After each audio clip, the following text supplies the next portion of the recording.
tomar decisões, pessimismo, crises de choro, pensamentos de que a morte seria um alívio ou solução, diminuição da autoestima e da libido, redução da performance psíquica, raciocínio, concentração ou memória diminuída. E aqui tem uma situação. A depressão é pouco diagnosticada porque as pessoas imaginam que a depressão é apenas aquela pessoa que está chorando, desesperada, querendo se matar.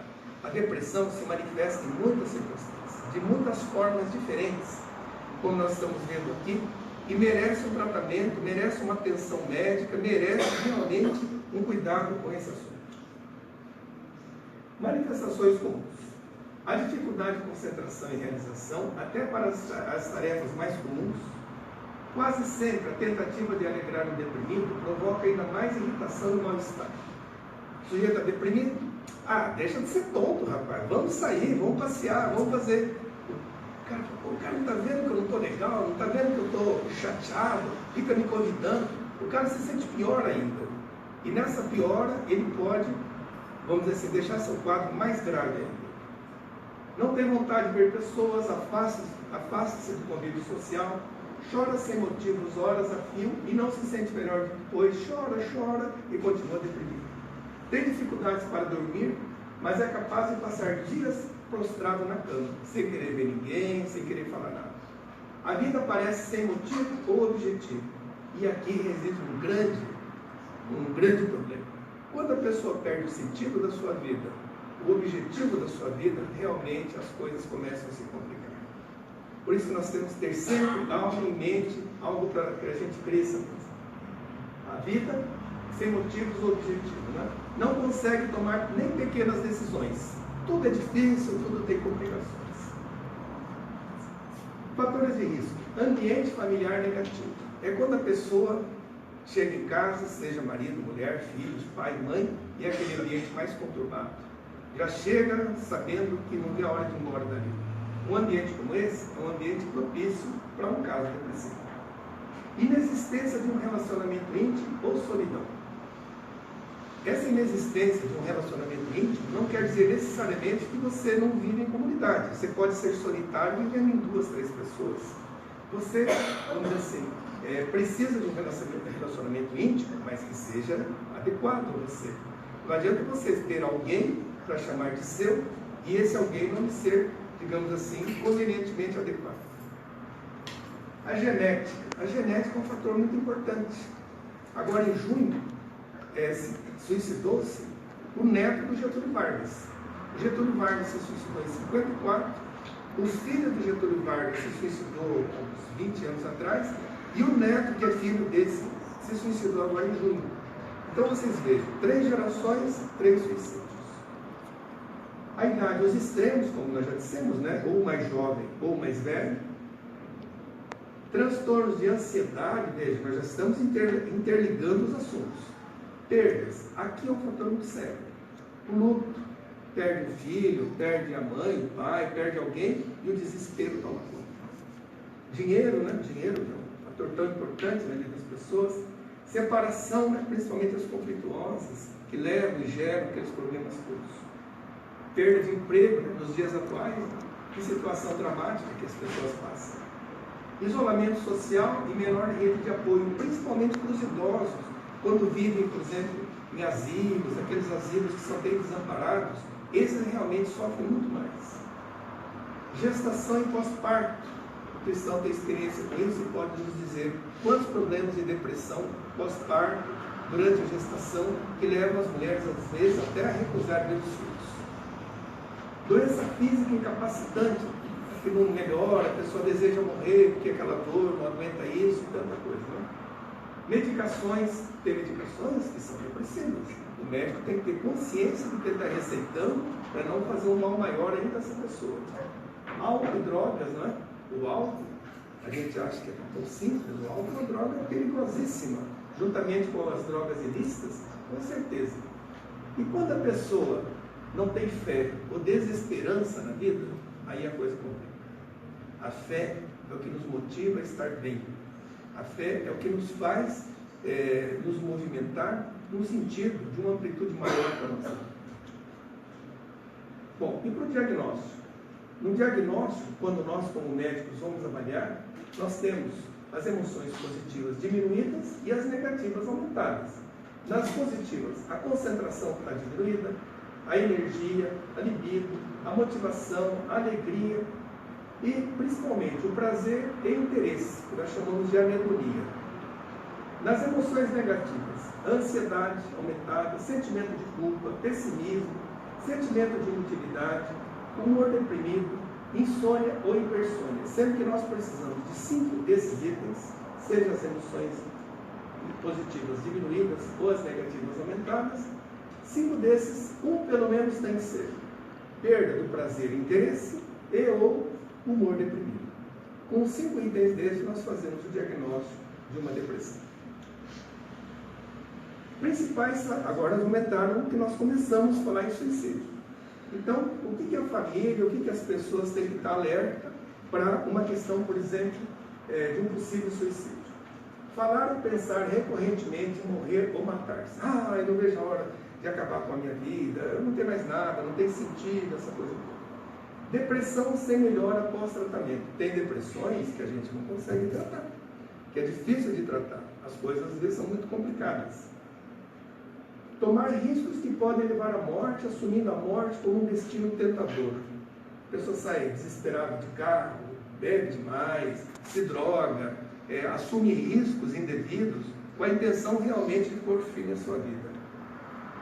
Perda completa no interesse pelas coisas que costumavam interessar-se. Gostava de viajar, gostava de passear, de repente começa a perder o interesse nisso. Fazer comentários sobre sentir-se sem esperança inútil. Não adianta mais, para que essa situação toda? Dizer sentir uma dor incurável, que só vai melhorar se ele morrer. Tem mais. Dizer frases como, seria melhor se eu não estivesse aqui, ou eu sou um fardo para os outros.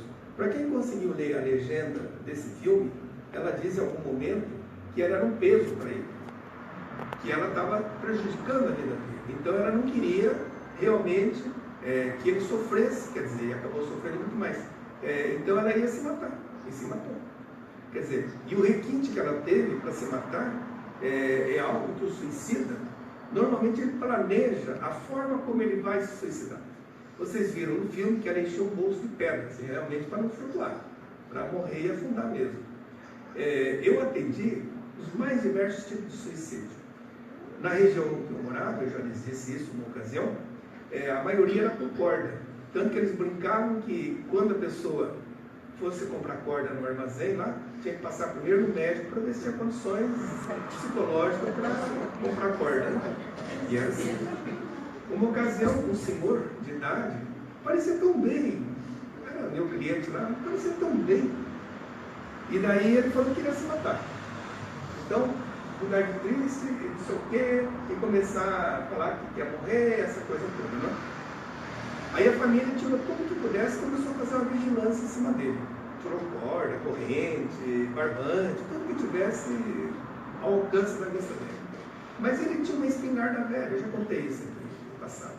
Ele tinha uma espingarda antiga de 2 canos, e ele era tão inteligente que ele fez um mecanismo, bolou um mecanismo, em que ele dirigiu os 2 canos para cima e fez um mecanismo, tipo umas rodanas, que ele ficou de frente para a arma e ia lá, dava uma voltinha, a gente ficou admirado com aquilo. Até que chegava no dedo dele, ele puxava a cordinha e disparou no peito dele. Então, quer dizer, a pessoa quer se matar, ela vai se programando. Como eu vou me matar? Pera lá, será que eu vou cortar o pescoço?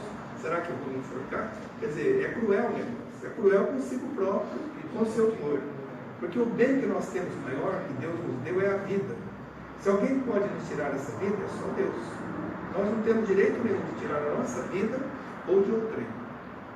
Bom, continuando. Subitamente mudar de muito triste para muito calmo e parecer muito feliz. Está tudo bem, tudo bem. Tira a máscara, não está tão bem. Visitar ou ligar para pessoas com o objetivo de despedir. Olha, estou vindo aqui, pode ser a última vez que a gente se vê, viu? Pode ser que não, depois dessa, já viu. Então, esses são sinais que a família, os que estão próximos, têm que estar alerta para isso. Porque, de repente, numa dessas circunstâncias, ele acaba realmente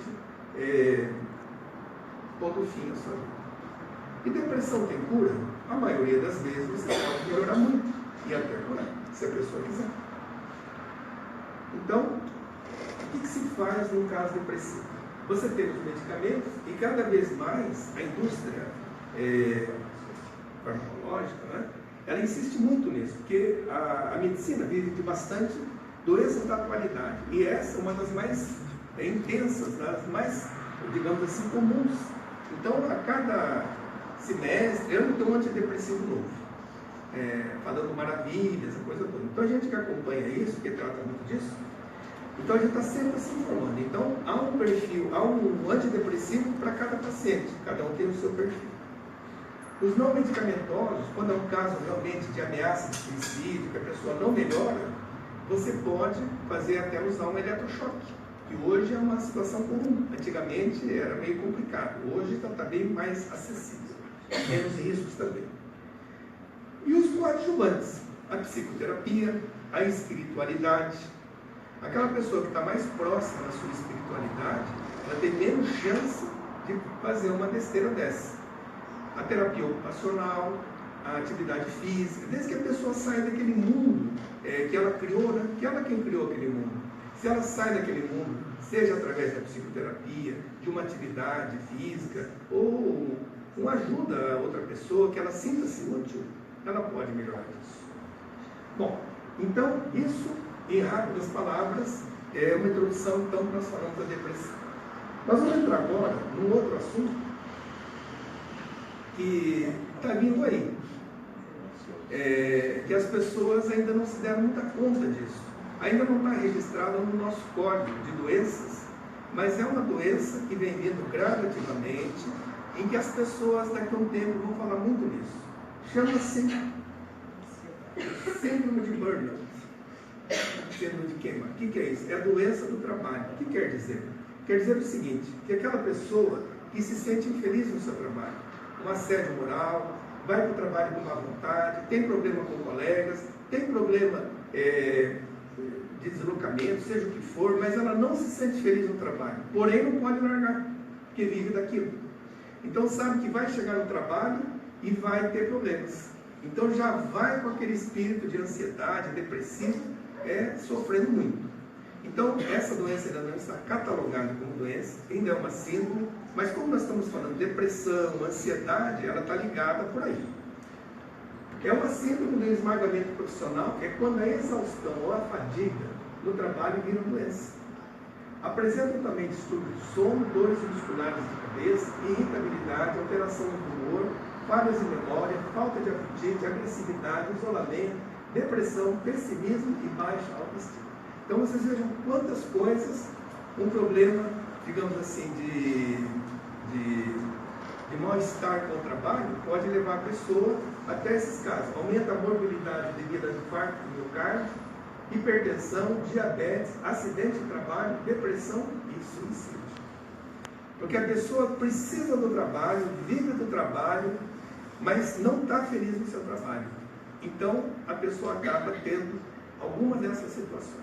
Então é algo que a medicina está estudando para trazer alguma situação que possa melhorar esse estado aí.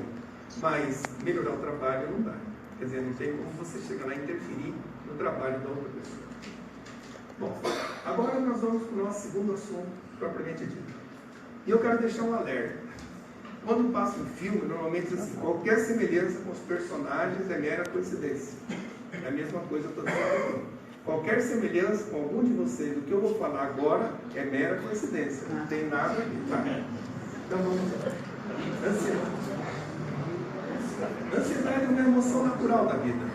Por exemplo, eu estou aqui, antes de começar a aula, eu estava ansioso, queria fazer uma aula boa, estou tentando. Enfrentei um trânsito desgraçado para chegar aqui, queria chegar mais cedo.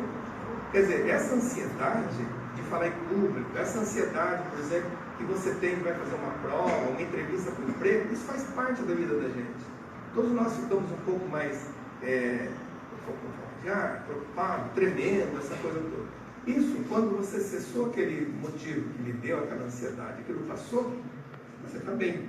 Agora, se aquilo persiste, vira doença. Aí a coisa complica. E é sobre isso que a gente quer falar. Então, é uma emoção natural da vida, onde o corpo encontra-se no presente e a mente no futuro. Puxa, eu tenho que estar lá, eu tenho que chegar, curte o horário. Quer dizer, você está sempre vivendo o futuro, você nem está vivendo o presente. Intimamente relacionado ao controle que não sentimos ter ou não temos no ambiente. Eu, por exemplo, estava ansioso quando controlava o trânsito. Toda hora fechava, vermelho, vermelho, quer dizer, e eu queria estar aqui. Minha cabeça estava aqui, mas eu estava lá, longe. Pode ocorrer naturalmente alguns momentos da vida sem que isso signifique doença. Não é mais normal quando o indivíduo percebe que passa a maior parte do tempo nesse estado. Quer dizer, ele está sempre ansioso, ele está sempre preocupado, ele está sempre angustiado também. É um sentimento de defesa que todos nós temos, servindo de alerta e sendo capaz de permitir que o indivíduo se prepare para enfrentar possibilidades do perigo. A ansiedade, ela nos é favorável até um ponto. Por exemplo, eu vou sair no escuro para pegar meu carro, eu vou alerta, né? Será que tem um ladrão? Será que tem um bandido? Quer dizer, esse sentimento de alerta, esse é nosso, é próprio. Mas aí você vai lá, pega seu carro, está tranquilo, vai embora e passou aqui.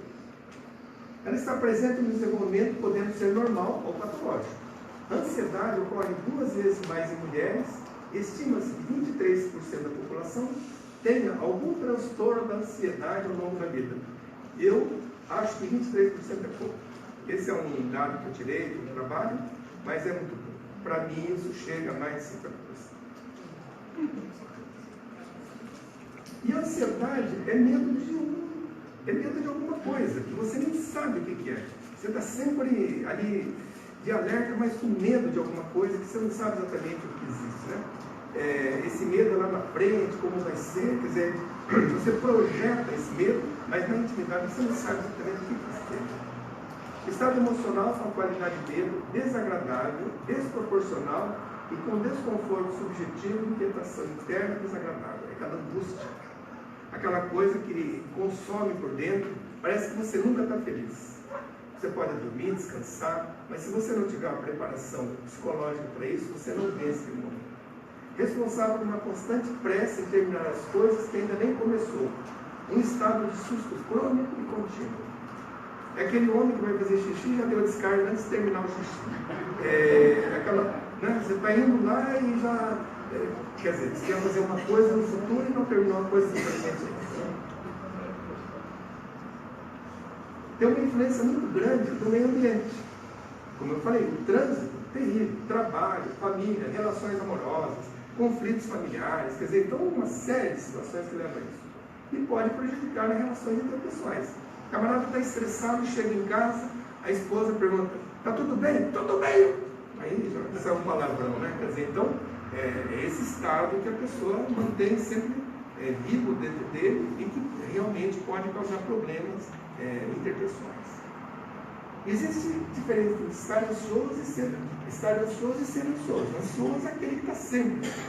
Estar ansioso é aquele momento que você precisa daquela ansiedade, ou que você, como agora, por exemplo, que a gente tem uma ansiedade natural.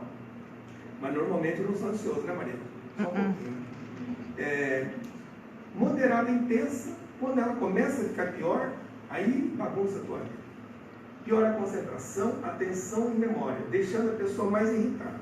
Quer ver um exemplo prático de ansiedade, que boa parte de vocês têm? É, por exemplo, você está numa conversa e quer lembrar o nome de um artista, ou de uma música, ou de uma pessoa. Naquele momento não vem. Por quê? Porque a ansiedade de querer lembrar o nome faz com que apague aquele nome na sua presença. Quando você saiu dali, se acalmou, chegou em casa, pô, era o fulano lá, putz, como é que esqueci? Hoje eu fui dar uma aula para os alunos e queria dar uma estudada nessa também, e hoje fui meio conturbado à tarde. E o antidepressivo é uma coisa que eu falo muito, então eu estava dando uma aula sem preparar com eles, eu esqueci o nome do antidepressivo que eu uso com frequência. Por quê? Porque eu estava tão ansiado de falar outras coisas, tinha que entender outro paciente, e a gente escapa depois da coisa. Então essas coisas acontecem. Bom, e aí vem os sintomas. Os sintomas da ansiedade é aquilo que a pessoa vai fazer uma prova, vai 10 vezes fazer xixi. Tem uma situação para enfrentar, tem cólica, tem dor, dói o corpo, não é? Então, aqueles sintomas que prenunciam, por exemplo, aquele evento que você vai ter que fazer. Seja dar uma aula, seja falar em público, seja fazer uma prova, uma entrevista para emprego. Quer dizer, a pessoa pode, dependendo do seu grau de ansiedade, ter tudo isso na pele, eczemas, coceira, aumento da transpiração, palidez no corpo, e principalmente os pelos ficam tudo em pezinho. Ah, está arrepiado lá. Isso, vocês já devem ter ouvido falar. Por exemplo, a pessoa vai no médico, e aqui tem outro. A pessoa vai no médico, e daí, isso aí é dos nervos. Eu tenho essa mancha na pele, eu fui no médico, o médico disse que é dos nervos, porque ele já passou 1000 pomadas, já fez 1000 tratamentos, ele disse que é dos nervos. E às vezes é. E às vezes é.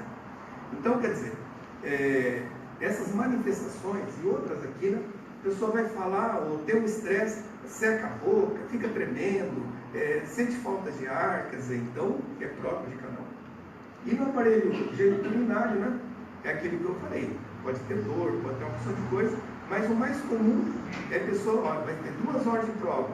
A pessoa meia hora antes começa a ir no banheiro e faz 10 vezes com medo que vai dar problema depois, né?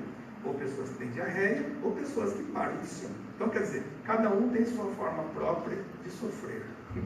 Cada um tem sua maneira própria de ter sua manifestação. Bom, e aqui é o comum.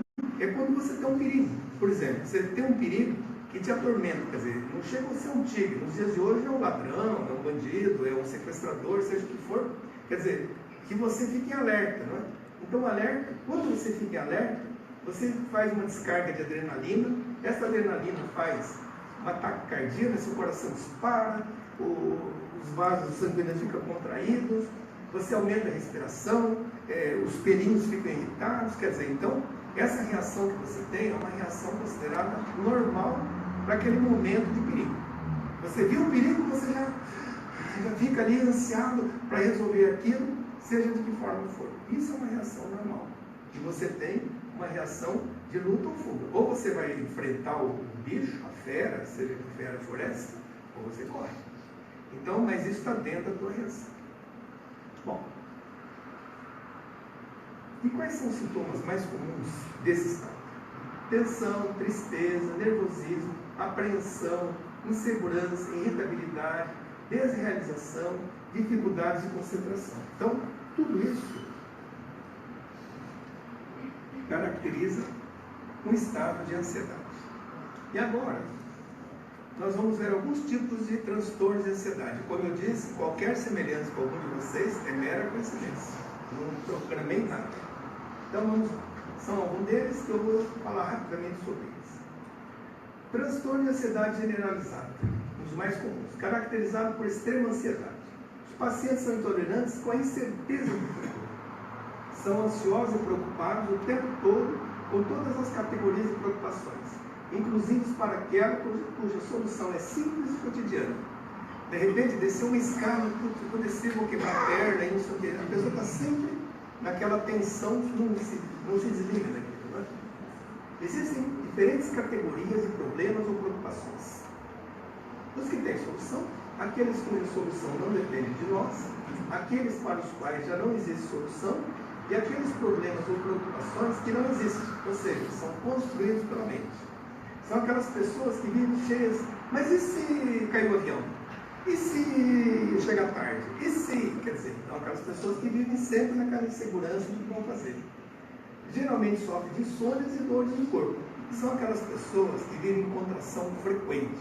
Dói o corpo, dói a nuca, a pessoa vive tensa, não é? E uma das coisas muito comuns é o bruxismo. Aquelas pessoas que dormem com os dentes assim, faltam arrancar um dente do outro, a mandíbula contrai. Então, quer dizer, essas pessoas precisam de um tratamento, até para não ficar sem dentes, no mínimo. Bom, esse é um tipo. Aqui é o Roberto Carlos que nos diga, né? É o transtorno obsessivo compulsivo, o famoso TOC, que ninguém daqui tem, com certeza. Né? Apresenta obsessões e compulsões que podem ser leves, moderadas ou graves. Em casos graves, pode monopolizar o indivíduo, gerando muito sofrimento. Obsessões são pensamentos intrusos que surgem e geram muita ansiedade. No Espiritismo tem uma definição de hoje, né? Talvez o Francis possa nos explicar depois. Do ponto de vista médico, as obsessões são pensamentos intrusos que surgem e geram muita ansiedade. E aqui são os mais diferentes tipos. Os mais diferentes tipos que a gente pode ter, né? Então, o toque, quase todo mundo tem. É aquele toque, por exemplo, que você vê um quadro viradinho e você quer arrumar. Aquilo, por exemplo, você vê uma janelinha e você fica contando as coisinhas. Você vai passando, fica vendo, você já tem um toque. Você vai entrar numa casa, você entra com o pé direito, você só dá um passinho para cá, você passa em frente a uma igreja, silêncio, passa em frente, quer dizer, já está dentro de você. Quer dizer, cada um tem o seu particular, que eu não vou entrar aqui em detalhes, cada um tem o seu. As compulsões são eventos motores criados para neutralizar a ansiedade gerada pelas obsessões. Por exemplo, você vê um quadro meio tortinho, você está se correndo aqui. Enquanto você não sair daqui e arrumar aquele quadro, você não está satisfeito. É assim. Então, obsessões de dúvidas sobre fechamento de portas, janelas, desligamento de aparelhos. Você fechou a porta? Certo? Fechou a porta? Eu vou lá. Aí você sai, está lá na rua aí. Mas será que a porta está fechada? Quer dizer, então, você já fechou 30 vezes, cara. Você vai lá.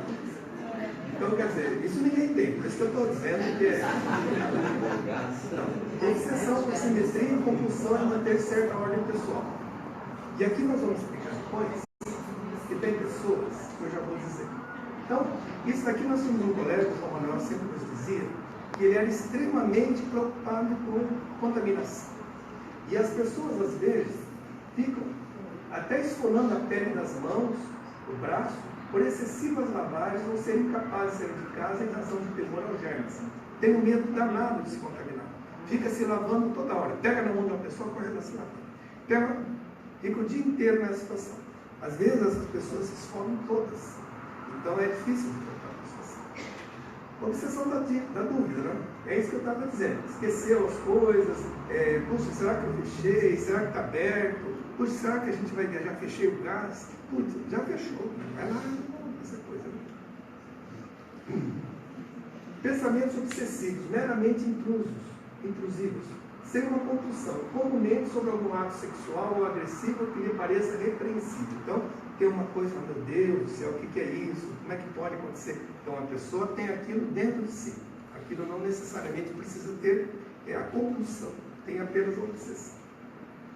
A necessidade de simetria ou precisão, que pode levar a uma compulsão de identidade. Aqui é uma coisa interessante. Tem pessoas que para almoçar ou jantar tem que ter do jeitinho dela. O garfo tem que estar assim, a faca tem que estar assim. Quer dizer, se não tiver daquele jeito, não pode. Ou aqui está dizendo de barbear. Tem um homem, por exemplo, que tem uma rotina, um ritual. Isso às vezes é irritante para quem está esperando o banheiro, por exemplo. Né? Tem pessoas que vão ao banheiro e tem que ler, no mínimo, um jornal de domingo da Gazeta Antiga, senão não sai do banheiro. Aí faz aquela fila, quer dizer, cada um tem uma maneira. Certo e errado, eu não estou entrando no mérito, estou dizendo que cada um tem um padrão para fazer aquilo, como tem um padrão de simetria. Tem um filme muito famoso com Jack Nicholson, Melhor Impossível, se alguém assistiu. Então ele só pisava no lado, ele não pisava na calçada como um todo, ele tinha um lugarzinho que ele pisava. Então, quer dizer, era um toque dos mais incríveis. Né? Obsessões religiosas e armazenamento compulsivos também são comuns. Armazenamento compulsivo é aquela pessoa, puxa, essa latinha eu posso precisar dela um dia, não é para garagem. Puxa, mas essa garrafa, jogar fora essa garrafa, puxa, mas a gente vai precisar dela um dia. E vai juntando. São aquelas pessoas que moram num apartamento pequenininho e para entrar tem que sair alguma coisa lá de dentro para a pessoa conseguir entrar. Então, quer dizer, tem aquele toque de querer guardar tudo, porque acha que um dia vai precisar daquilo. E obsessões religiosas, é isso que eu disse, né? A pessoa passa em frente ao cemitério e se benze, passa em frente a uma cruz e se benze. E tem certas coisas que é própria da pessoa. Criou-se assim, dificilmente vai perder isso. Não tem nada a ver com vocês, como eu disse, é aleatório. Bom, e esse daqui é uma questão também muito comum. Que é o transtorno do estresse pós-traumático. Ocorre quando o indivíduo passa por um trauma e tem revivência e pesadelo, mesmo acordado. Os eventos podem ser traumas de batalha, estupros, abusos físicos, sexuais, sequestros, acidentes ou outra forma de violência. Eu atendi na semana passada uma senhora que há 50 anos ela estava viajando com o marido numa Rural Willis Os mais novos não vão entender o que eu vou falar, mas naquele tempo, e nós tivemos uma também, no banco da frente tinha 5 pessoas, no banco de trás iam umas 8, e atrás ia mais um pouco também. Então, mas era assim. Se alguém viveu esse tempo sabe como era. Então, só que sofreu um acidente e desses que estavam dentro do carro, 4 morreram. Morreu a mãe dela, irmão, sobrinho, bom. E essa senhora, durante muitos anos, ela não podia ver uma Rural Willis. Sorte dela que saiu de linha. Mas vamos dizer, se ela vê uma Rural Willis hoje, ela sai correndo. Por quê? Porque traz uma recordação muito ruim para ela. Uma recordação do acidente, que ela estava junto, né? E aquele monte de gente acabou por morrer 4 pessoas. Então, a pessoa tem uma lembrança, que foi uma lembrança ruim, a pessoa nem quer saber mais. Um exemplo muito comum, cristão, Laércio, Schneider, que são médicos, podem entender isso também. Por exemplo, é uma coisa muito interessante na medicina. Nós, e eu como clínico, tratei de pacientes internados no hospital durante meses. Então, a família tinha um carinho muito grande comigo, com o hospital, e aquele ente lá, querido, marido, pai, mãe, ficava lá por tempo e vinha falecer. Essa pessoa evitava até passar na frente do hospital. E é muito comum, nem entrava perto da Santa Casa mais, que era o tempo que eu estava lá. Por quê? Porque o hospital trazia para aquela pessoa muitas recordações ruins. Então, veja, parece um fato tranquilo, mas para aquela pessoa que sofreu aqueles tempos todos, sabe, semanas ali, provavelmente ficava numa situação de um transtorno de estresse pós-traumático, nesse caso, dessa maneira. Bom, continuando, né? Traumas emocionais considerados leves para certas pessoas podem gerar esse trauma em outras pessoas. Depende como as pessoas lidam com suas experiências. Por exemplo, uma batida de carro. Bateu o carro, aí você sai e resolve. De repente, para outra pessoa, aquela batida de carro é uma coisa horrorosa, porque ela já passou por um desconforto, já passou por alguma coisa, e esse acidente gera para ela uma situação muito mais grave de pensamento. O indivíduo nessa situação expressa menos emoções, maior tendência a isolamento, relacionando menos na vida profissional, familiar e social.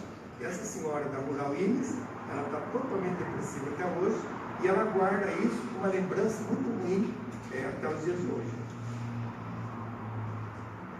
E esse quase ninguém tem. Esse aqui, digamos assim, é algo que a gente enfrentou, a gente que trabalhou em pronto-socorro há muito tempo, né? É um dos mais comuns, que é o transtorno do pânico. Crise de ansiedade acompanhada de reações físicas como taquicardia, respiração rápida e curta, desconforto no peito, angústia, boca seca, tremores, tonturas. E aqui vem, Dr. Laércio pode nos dizer isso, os sintomas envolvem impressão de perda do controle e sensação de morte iminente. A pessoa em pânico acha que está infartando e vai morrer. E a família vai morrer. Chega no pronto-socorro, a comitiva toda, não, vai morrer, todo mundo, ai, sei o que, infartou. Aí você vai lá, o cara está num baita transtorno de pânico, aí com 5 benzodiazepina, qualquer coisa, você resolve a situação. Calmante aí, não precisa fazer uma massagem cardíaca, nem um transplante, né? Então, os gatilhos estão relacionados com como as pessoas lidam com seus pensamentos e emoções. Esquivam algumas situações